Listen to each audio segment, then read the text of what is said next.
राधे राधे भक्तों, किशोरी जी की कृपा हम सब पे बनी रहे। तो आप सबको मोक्षदा एकादशी की बहुत बहुत शुभकामनाएं। मार्गशीर्ष माह की जो शुक्ल पक्ष की एकादशी है उसे मोक्षदा एकादशी के नाम से जानते हैं।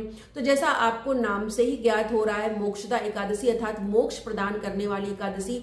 तो जो लोग भी मोक्षदा एकादशी का व्रत करते हैं उन्हें तो मोक्ष मिलता है, अभी तो वो अपने पितरों को भी मोक्ष प्रदान करते हैं। अगर आपको लगता है कि आपके किसी पितर को मोक्ष नहीं मिला, सदगति नहीं मिली, या वो कहीं रास्ते में रुक गए हैं, तो आप अपने मोक्षदा एकादशी के व्रत को का जो फल है, पुण्यों का फल, आप अपने उस पितृ को समर्पित कर सकते हैं, जिससे उन्हें सदगति प्राप्त होगी। तो इस साल यानी 2025 की जो मोक्षदा एकादशी है उसका प्रारंभ 30 नवंबर दिन रविवार को रात्रि 9:29 से हो रहा है और इसका समापन 1 दिसंबर दिन सोमवार को सायं 7:01 पर हो रहा है।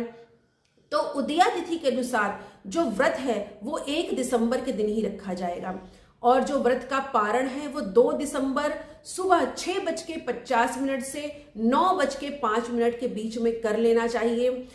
तो ये जो व्रत होता है एकादशी का वो 3 दिवसीय व्रत होता है, अर्थात जो व्रत के नियम है वो दशमी से ही शुरू हो जाते हैं। तो जो दशमी के नियम है वो इस बार 30 नवंबर से ही शुरू हो जाएंगे।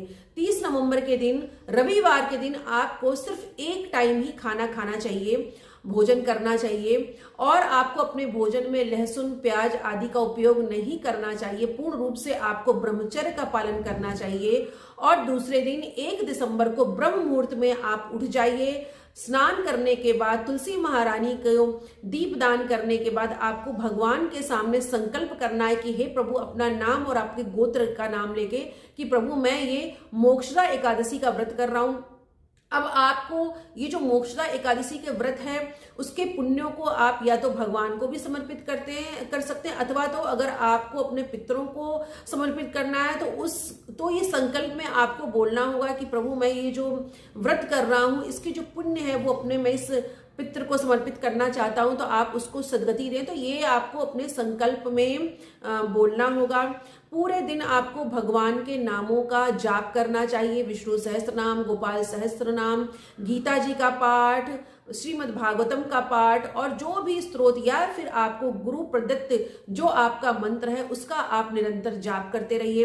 इस प्रकार ये मोक्षदायिनी जो एकादशी है उसका व्रत आप जरूर से जरूर करिए, क्योंकि यह व्रत सिर्फ आपको ही मोक्ष प्रदान नहीं करेगा बल्कि आपके पितरों को भी मोक्ष देगा। अगर आपको ये मेरा वीडियो पसंद आया तो प्लीज लाइक और सब्सक्राइब जरूर करिए। राधे राधे।